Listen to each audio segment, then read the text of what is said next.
વિજ્ઞાન ધોરણ 8 પ્રકરણ 7 વનસ્પતિઓ અને પ્રાણીઓનું સંરક્ષણ conservation of plants and animals. આપણે જોયું કે ધોરણ 7માં બુજો તેમજ પહેલીએ પ્રોફેસર અહેમદ તેમજ ટીબુ સાથે જંગલનું ભ્રમણ કર્યું હતું. તે પોતાના સહ અધ્યાયીઓ સાથે તેમના અનુભવો વહેંચવા બહુ ઉત્સુક હતા.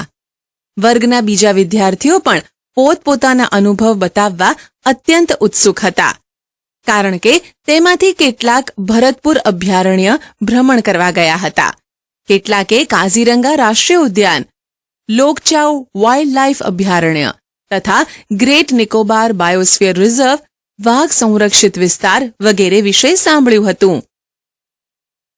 રાષ્ટ્રીય ઉદ્યાનો, વન્યજીવ અભયારણ્ય, જીવારક્ષિત ક્ષેત્રોને બનાવવાનો ઉદ્દેશ્ય શું છે? વન નાબૂદી અને તેના કારણો, ડિફોરેસ્ટેશન એન્ડ ઇટ્સ કોઝિસ. આપણી પૃથ્વી પર વિવિધ પ્રકારની વનસ્પતિઓ તેમજ પ્રાણીઓ જોવા મળે છે. તે માનવજાતિને ટકી રહેવા માટે તેમજ સારી રીતે રહેવા માટે આવશ્યક છે. આજે આ સજીવોના અસ્તિત્વ માટે વન નાબૂદી એક મોટો ખતરો બની ગયો છે. વન નાબૂદીનો અર્થ છે વનનો નાશ કરીને પ્રાપ્ત જમીનનો અન્ય કાર્યો માટે ઉપયોગ કરવો. વનના વૃક્ષોની કાપણી નીચેના ઉદ્દેશ્યથી કરવામાં આવે છે: ખેતીવાડી માટે જમીન પ્રાપ્ત કરવી, ઘર તેમજ કારખાનાઓનું નિર્માણ કરવું, ફર્નિચર બનાવવા તથા લાકડાનો બળતણ માટે ઉપયોગ. કુદરતી આગ તેમજ ભયંકર દુષ્કાળ પણ કેટલાક કુદરતી વન નાબૂદીના કારણો છે. પ્રવૃત્તિ 7.1 તમારી યાદીમાં વન નાબૂદીના અન્ય કારણોની નોંધો તથા તેને કુદરતી તેમજ માનવ સર્જિતમાં વર્ગીકૃત કરો. વન નાબૂદીના પરિણામો, કોન્સિક્વન્સીસ ઓફ ડિફોરેસ્ટેશન. પહેલી તેમજ બુજોએ વન નાબૂદીના કારણોના પરિણામોને યાદ કરવાનો પ્રયાસ કર્યો. તેમને યાદ છે કે વન નાબૂદીથી પૃથ્વી પર તાપમાન તેમજ પ્રદૂષણના સ્તરમાં વધારો થાય છે. તેનાથી વાતાવરણમાં કાર્બન ડાયોક્સાઇડના સ્તરમાં વધારો થાય છે. ભૂમિય જળનો ઘટાડો થાય છે. તેનાથી ખ્યાલ આવે છે કે વન નાબૂદીથી પ્રાકૃતિક સંતુલન પર પણ પ્રભાવ પડે છે. પ્રોફેસર અહેમદે તેમને બતાવ્યું કે જો વૃક્ષોની આ પ્રકારે કાપણી ચાલતી રહી તો વરસાદ તેમજ ભૂમિની ફળદ્રુપતામાં ઘટાડો થાય છે. તેનાથી વધુ પ્રમાણમાં પૂર તેમજ દુષ્કાળ જેવી કુદરતી આફતોની સંભાવના વધી જાય છે. વન નાબૂદીથી એક બાજુ વરસાદમાં ઘટાડો થાય છે તો બીજી બાજુ પૂર આવવું કઈ રીતે સંભવ છે?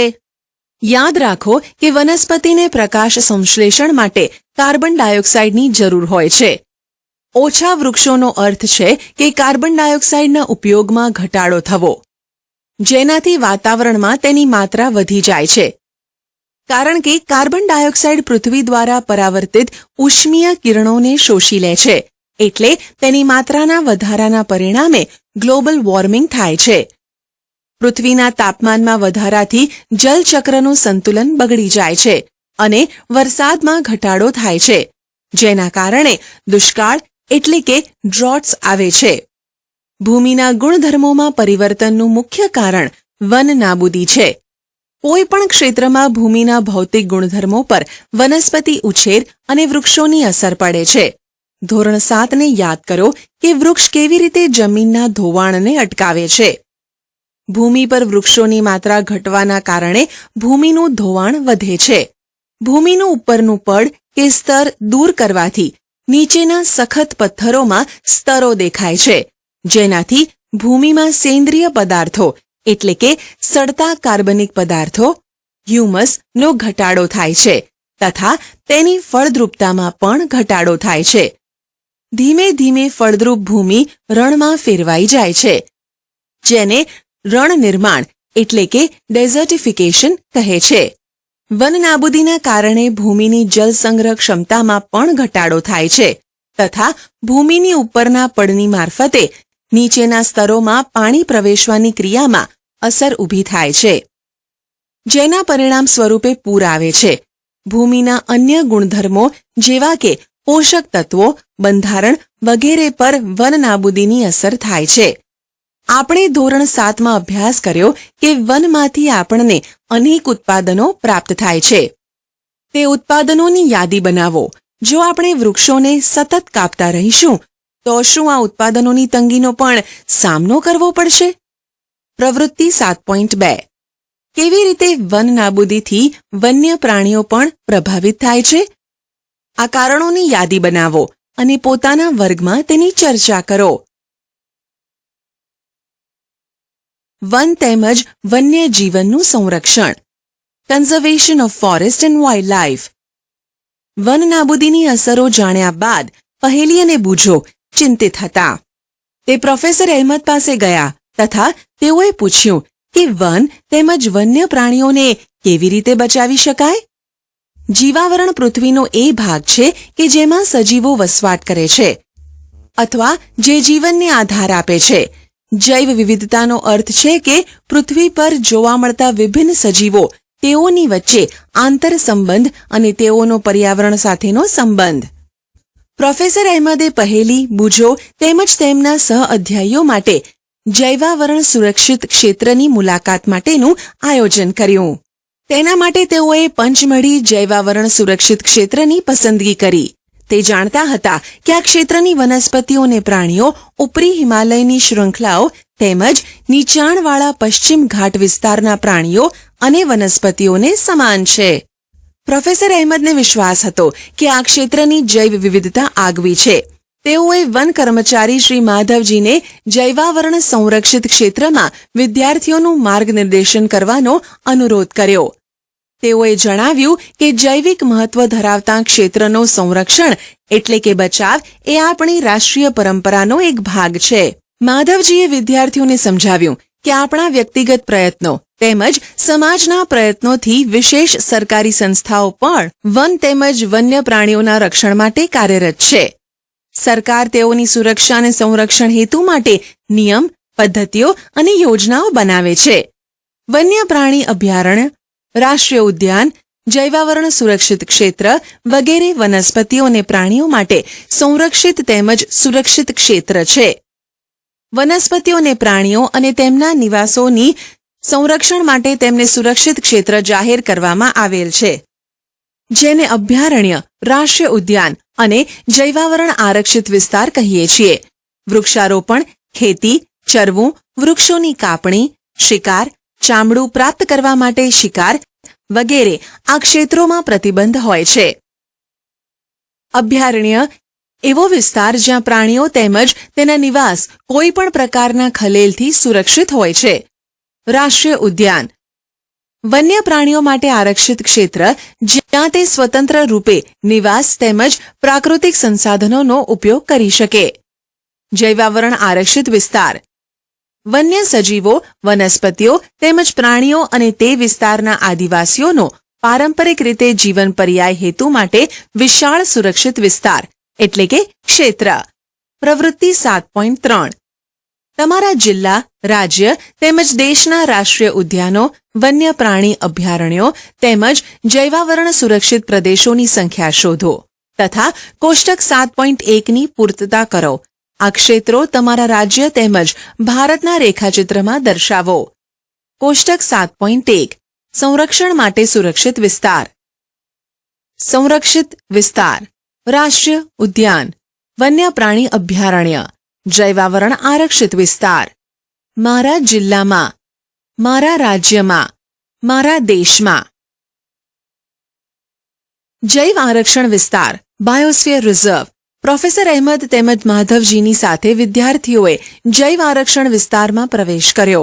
માધવજીએ સમજાવ્યું કે જૈવ વિસ્તારના રક્ષણ માટે જૈવ આરક્ષણ વિસ્તાર બનાવવામાં આવ્યા છે.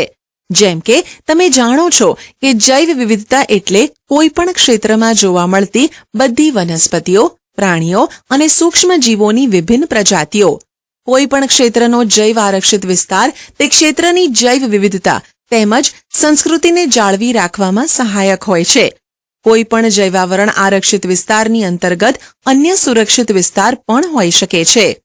પંચમઢી જૈવાવરણ આરક્ષિત વિસ્તારમાં સાતપુડા નામનો એક રાષ્ટ્રીય ઉદ્યાન તથા બોરી તેમજ પંચમઢી નામના 2 વન્ય પ્રાણી અભયારણ્ય આવ્યા છે. પ્રવૃત્તિ 7.4 તમારા પોતાના વિસ્તારમાં જૈવ વિવિધતાનો નાશ કરનારા કારણોની યાદી તૈયાર કરો. તેમાંથી કેટલીક પ્રવૃત્તિઓ અજાણે જ જૈવ વિવિધતામાં ખલેલ પહોંચાડે છે. મનુષ્ય દ્વારા થતી આવી પ્રવૃત્તિઓની યાદી બનાવો. તેને કેવી રીતે અટકાવી શકાય? તમારા વર્ગમાં તેની ચર્ચા કરો તથા તેનો સંક્ષિપ્તમાં અહેવાલ તમારી નોટબુકમાં નોંધો. વનસ્પતિ સૃષ્ટિ અને પ્રાણી સૃષ્ટિ, ફ્લોરા એન્ડ ફાઉના. બાળકોએ ભ્રમણ કરતી વખતે જૈવાવરણ આરક્ષિત વિસ્તારની લીલોતરીની પ્રશંસા કરી. તેઓ ઊંચા સાગના વૃક્ષો તેમજ વન્ય પ્રાણીઓને જોઈને ખુશ થયા. પહેલીએ અચાનક એક સસલું જોયું અને તેને પકડવાનો પ્રયાસ કર્યો. તે તેની પાછળ દોડી. પ્રોફેસર અહેમદે તેને અટકાવીને સમજાવી કે પ્રાણીઓ પોતાના નિવાસસ્થાનમાં ખુશ રહે છે. આપણે તેને પરેશાન કરવા જોઈએ નહીં.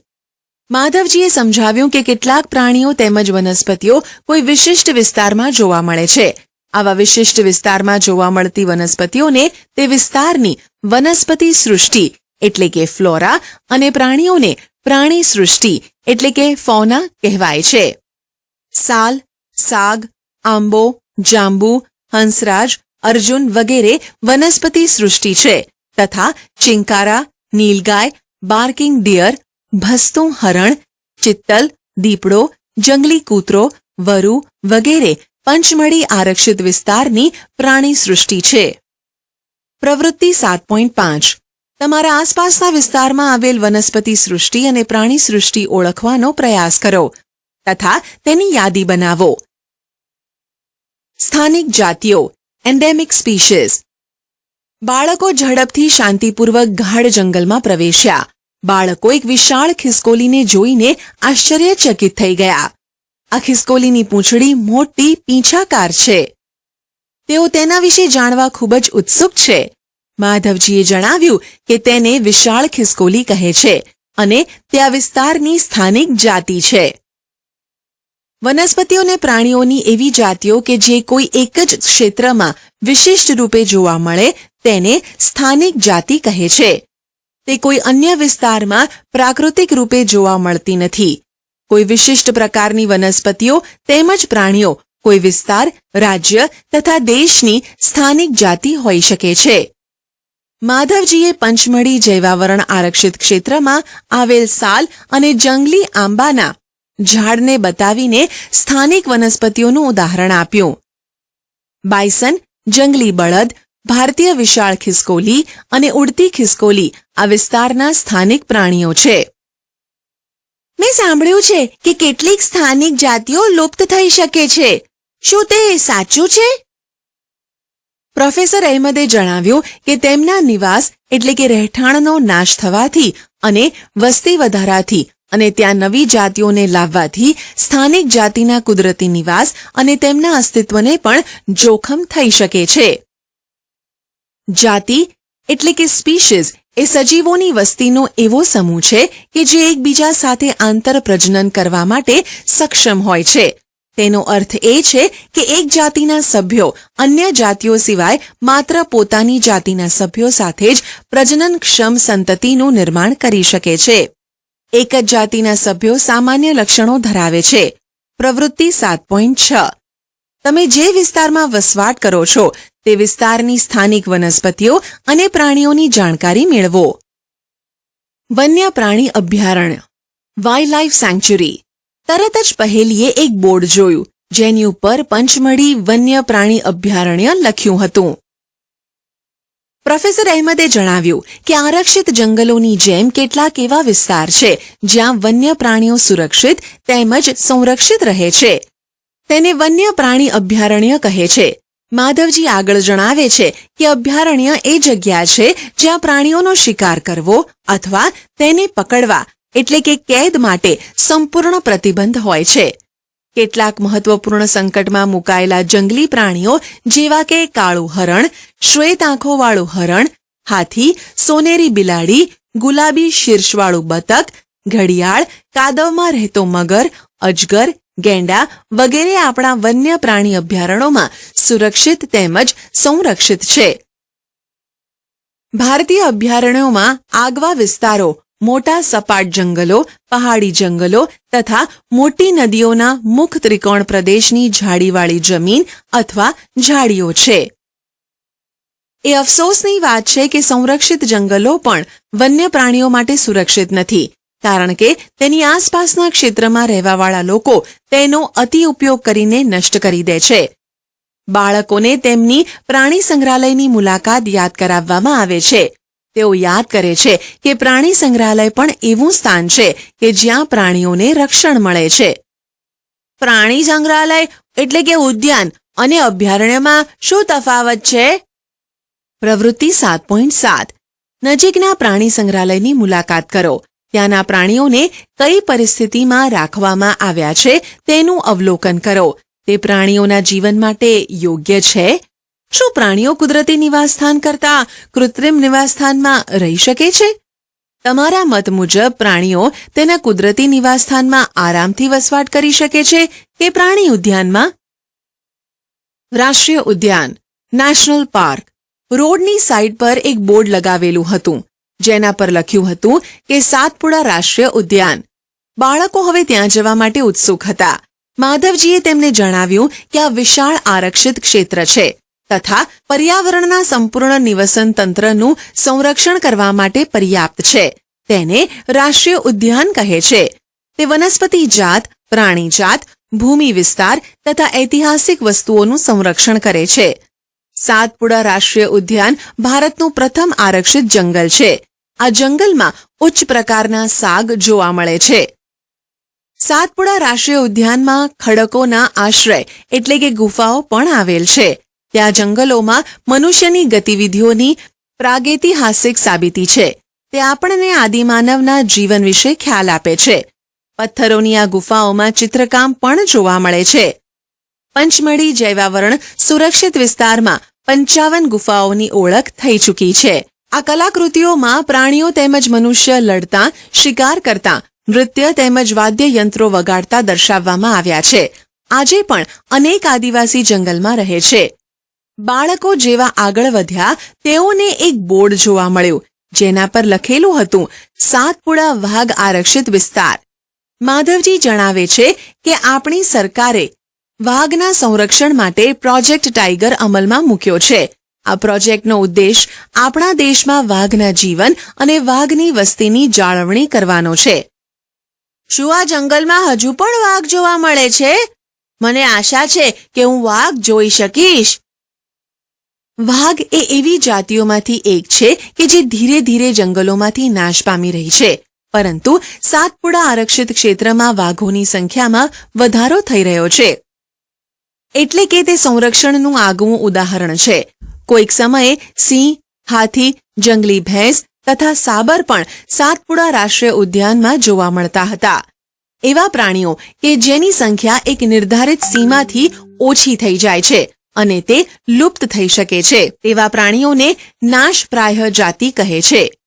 બુજોએ ડાયનોસરના વિષયમાં યાદ દેવડાવ્યું કે જે લાખો વર્ષો પૂર્વે લુપ્ત થઈ ગયા.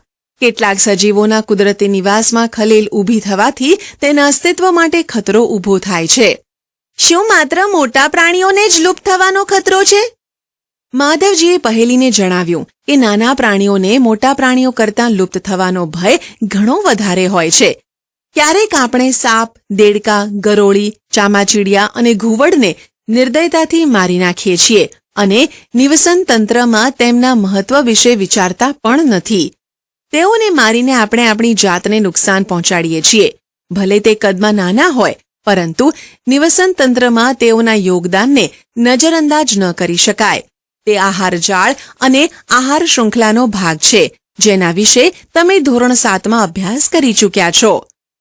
કોઈ પણ વિસ્તારની બધી વનસ્પતિઓ, પ્રાણીઓ તેમજ સૂક્ષ્મજીવ અને અજૈવ ઘટકો જેવા કે વાતાવરણ, ભૂમિ, નદીના મુખ ત્રિકોણ પ્રદેશ વગેરે સંયુક્ત સ્વરૂપે નિવસન તંત્રનું નિર્માણ કરે છે. મને આશ્ચર્ય થાય છે કે આ બધી નાશપ્રાય જાતિઓનો કોઈ રેકોર્ડ હશે પણ ખરો કે નહીં?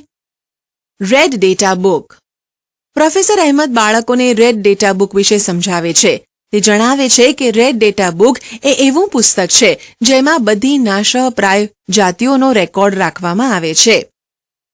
વનસ્પતિઓ, પ્રાણીઓ અને અન્ય જાતિઓ માટે અલગ અલગ રેડ ડેટા બુક હોય છે. રેડ ડેટા બુક વિશે વધારે જાણકારી તમે કમ્પ્યુટર પર www.envis/primates/page102htm/new/nwdc/plants.htm દ્વારા પ્રાપ્ત કરી શકો છો. સ્થળાંતર માઇગ્રેશન. માધવજીના માર્ગદર્શન હેઠળ ભ્રમણ કરતું જૂથ ગાઢ જંગલમાં પ્રવેશ્યું. તેઓ તવા સરોવર નજીક થોડા સમય માટે આરામ કરવા બેઠા. પહેલીએ નદીની નજીક કેટલાક પક્ષીઓ જોયા. માધવજી જણાવે છે કે તે સ્થળાંતરણ કરનારા પક્ષીઓ છે. તે પક્ષી દુનિયાના અન્ય વિસ્તારમાંથી ઉડીને અહીં આવ્યા છે. વાતાવરણીય બદલાવના કારણે સ્થળાંતરણ કરનારા પક્ષીઓ એટલે કે પ્રવાસી પક્ષીઓ પ્રત્યેક વર્ષે દૂર દૂરના વિસ્તારોમાંથી એક ચોક્કસ સમયે ઉડીને આવે છે. તે અહીં ઈંડા મૂકવા માટે આવે છે, કારણ કે અતિશય ઠંડી હોવાને લીધે તેમના મૂળ નિવાસસ્થાન તે સમયે રહેવા માટે યોગ્ય હોતા નથી. એવા પક્ષીઓ જે ઉડીને દૂરના અંતરની લાંબી યાત્રા કરે છે તેને સ્થળાંતરિત પક્ષીઓ અથવા પ્રવાસી પક્ષીઓ કહે છે. જેમ કે પહેલીએ તેના વિશે ધોરણ 7માં પણ અભ્યાસ કરેલ. કાગળનું રિસાયકલિંગ ઓફ પેપર. પ્રોફેસર અહેમદે બાળકોનું ધ્યાન વન નાબૂદીના એક અન્ય કારણ તરફ દોર્યું. તે તેઓને જણાવે છે કે 1 ટન કાગળ પ્રાપ્ત કરવા માટે પૂર્ણ વિકસિત 17 વૃક્ષોને કાપવામાં આવે છે. આથી આપણે કાગળની બચત કરવી જોઈએ. પ્રોફેસર અહેમદે પણ બતાવે છે કે ઉપયોગ માટે કાગળને 5 થી 7 વખત રિસાયકલ કરી શકાય છે. જો કોઈ વિદ્યાર્થી એક દિવસમાં માત્ર એક જ કાગળની બચત કરે તો આપણે 1 વર્ષમાં અનેક વૃક્ષોને બચાવી શકીએ. આપણે કાગળનો બચાવ કરવો જોઈએ. તેનો પુનઃ ઉપયોગ તેમજ રિસાયકલ કરવું જોઈએ. તેની મદદથી આપણે માત્ર વૃક્ષોને જ બચાવીશું એવું નથી, પરંતુ કાગળ ઉત્પાદનના ઉપયોગમાં લેવાતા પાણી તેમજ ઉર્જાની પણ બચત કરી શકીશું. તેની સાથે સાથે કાગળ ઉત્પાદનના ઉપયોગમાં લેવાતા હાનિકારક રસાયણોમાં પણ ઘટાડો થશે. જો આપણી પાસે લાકડું હોત જ નહીં તો શું થાત? શું લાકડાનો અન્ય વિકલ્પ ઉપલબ્ધ છે? હું જાણું છું કે કાગળ એક મહત્વપૂર્ણ ઉત્પાદન છે જે આપણને જંગલોમાંથી પ્રાપ્ત થાય છે. મને આશ્ચર્ય છે કે કાગળનો પણ કોઈ વિકલ્પ ઉપલબ્ધ હશે ખરો? જો વન નાબૂદીનું કોઈ કાયમી નિવારણ છે? પુનઃ વનીકરણ રિફોરેસ્ટેશન. પ્રોફેસર અહેમદનો સુઝાવ છે કે વન નાબૂદીનો જવાબ પુનઃ વનીકરણ છે. પુનઃ વનીકરણનો ઉદ્દેશ કાપવામાં આવેલા વૃક્ષોની ઘટ પૂરી કરવા નવા વૃક્ષોની રોપણી કરવાનો છે. રોપવામાં આવેલ વૃક્ષ સામાન્યતઃ એ જ જાતિના હોય છે જે તે જંગલમાં જોવા મળે છે. આપણે ઓછામાં ઓછા એટલા તો વૃક્ષો ઉછેરવા જોઈએ જેટલા આપણે કાપીએ છીએ. કુદરતી રીતે પણ પુનઃ વનીકરણ થઈ શકે છે. જો આપણે તે વિસ્તારને ખલેલ પહોંચાડ્યા વગર રહેવા દઈએ તો તે સ્વયં પુનઃ પ્રસ્થાપિત થઈ જાય છે. કુદરતી વનીકરણમાં માનવની કોઈ ભૂમિકા નથી. આપણે આપણા જંગલોને અત્યાર સુધી ઘણું નુકસાન કરી ચૂક્યા છીએ. જો આપણે આપણી આવનારી પેઢી માટે હરિયાળી સંપત્તિ બનાવી રાખવી હશે તો વધારેમાં વધારે વૃક્ષારોપણ જ એકમાત્ર વિકલ્પ છે. પ્રોફેસર અહેમદે તેઓને બતાવ્યું કે ભારતમાં વન સંરક્ષણ અધિનિયમ છે. આ અધિનિયમનો હેતુ પ્રાકૃતિક વનોની જાળવણી અને સંરક્ષણ કરવાનો છે. સાથે સાથે એવો ઉપાય પણ કરવાનો છે જેનાથી જંગલોમાં અને તેની નજીક એટલે કે આસપાસ રહેવાવાળા લોકોની આધારભૂત જરૂરિયાતોની પૂર્તતા થઈ શકે. થોડાક સમય આરામ કર્યા પછી માધવજીએ બાળકોને પાછા ફરવાનું કહ્યું, કારણ કે સૂર્યાસ્ત પછી જંગલમાં રોકાવું યોગ્ય નથી. પાછા આવ્યા પછી પ્રોફેસર અહેમદ તેમજ બાળકોએ આ ઉલ્લાસપૂર્વકના અનુભવ બદલ માધવજીનો આભાર વ્યક્ત કર્યો.